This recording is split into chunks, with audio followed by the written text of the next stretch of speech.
रोहन शाम को घर आया। वह हैरान होकर सोचने लगा। ये दोनों एक दूसरे से बात क्यों नहीं कर रहे? रोहन अपनी माँ के पास गया और माँ, मुझे एक जरूरी बात करनी है। कहो। माँ, क्या हम हमारी जमीन बेच सकते हैं? मुझे मेरे काम में पैसों की सख्त जरूरत है, लेकिन जल्दी ही पैसे वापस कमाकर हम दोबारा जमीन ले लेंगे। सुमित्रा हैरान हुई और सोचने लगी। शायद स्नेहा बहन ने सच कहा था। रोहन, मेरे कमरे से अभी निकल जाओ। रोहन हैरान हुआ। वह सोच रहा था, आखिर माँ को क्या हुआ है? वह गुस्से में क्यों है? उसने अपनी पत्नी से पूछने की कोशिश की, पर वह कुछ कह नहीं पाई। दोनों ने एक दूसरे को कई दिनों तक नहीं बुलाया। सुमित्रा ने सोचा कि प्रिया उसका सम्मान नहीं करती है, और प्रिया ने सोचा कि सुमित्रा उसकी भावनाओं को नहीं समझती है।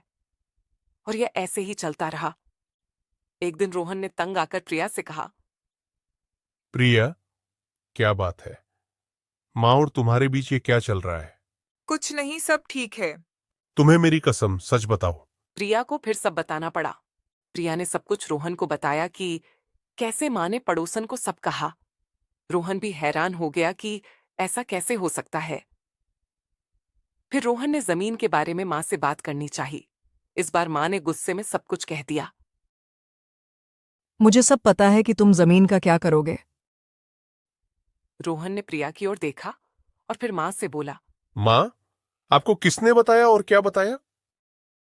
हमारी पड़ोसन ने सब बता दिया कि तुम दोनों आंगन में क्या बात कर रहे थे। अरे माँ, वो तो तुम्हारे लिए एक जन्मदिन का उपहार था। पड़ोसन ने सब खराब कर दिया।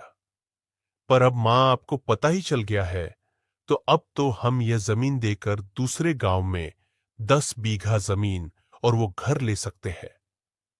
और आप इस बात से गुस्सा क्यों हो? हम तो उपहार दे रहे थे आपको। तुम बात बदल रहे हो। मुझे पता है, तुम जमीन बेचकर मुझे आश्रम छोड़कर शहर जाने वाले हो। रोहन और उसकी पत्नी प्रिया चौंक गए। माँ, आप क्या कह रहे हो? आपको ये किसने कहा? माँ, आपकी कसम, मैंने ऐसा कभी सोचा भी नहीं। फिर रोहन को सब समझ आया। रोहन ने कहा। माँ, मुझे सब पता है। ये सब हमारी पड़ोसन का किया धरा है। उसने ही आपको कुछ और कहा और प्रिया को कुछ और हमारे बीच लड़ाई करवा दी, क्योंकि उसके घर भी लड़ाई रहती है। सुमित्रा का गुस्सा शांत हुआ। रोहन ने सुमित्रा और प्रिया को एक साथ बैठने के लिए कहा। सुमित्रा और प्रिया दोनों ने अपनी बातें कहीं और दोनों ने एक दूसरे की भावनाओं को समझा। रोहन भी सब समझ गया। सुमित्रा ने प्रिया और रोहन से माफी मांगी और बेटा, तुम दोनों मुझे माफ कर दो। जब तुमने जमीन बेचने की बात की, मुझे लगा शायद स्नेहा सच कह रही थी। मुझे नहीं पता था कि तुम दोनों मुझे उपहार देना चाहते हो और मेरा इतना सोचते हो। हम अभी स्नेहा को बुलाते हैं और उसको सबक देते हैं। माँ, आप माफी मत मांगो, गलती मेरी है। मुझे आंटी की बात पर यकीन नहीं करना चाहिए था और उस दिन ही सब बता देना चाहिए था। मां, प्रिया, गलती हम में से किसी की भी नहीं है। सब कुछ गलत फहमी में हुआ। रही बात स्नेहा आंटी की, भगवान उन्हें खुद सजा देगा। मां, माफ करना, मुझे नहीं पता था कि मेरे उपहार की वजह से इतना सब कुछ हो सकता है। उस दिन के बाद सुमित्रा, रोहन और प्रिया के बीच की गलत फहमी दूर हो गई। सबने एक दूसरे के साथ अच्छे संबंध बनाए और परिवार में फिर से खुशियां आईं। फिर सबने मिलकर जमीन देकर दूसरे गांव में बड़ा घर और 10 बीघा जमीन खरीद ली।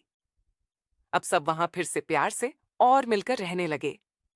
सुमित्रा ने सीखा कि गुस्से को कंट्रोल करना बहुत जरूरी है, और प्रिया ने सीखा कि अपने दिल की बातें कहना बहुत जरूरी है। कुछ दिन बाद उन्होंने खबर सुनी कि स्नेहा का गिरकर पैर टूट गया।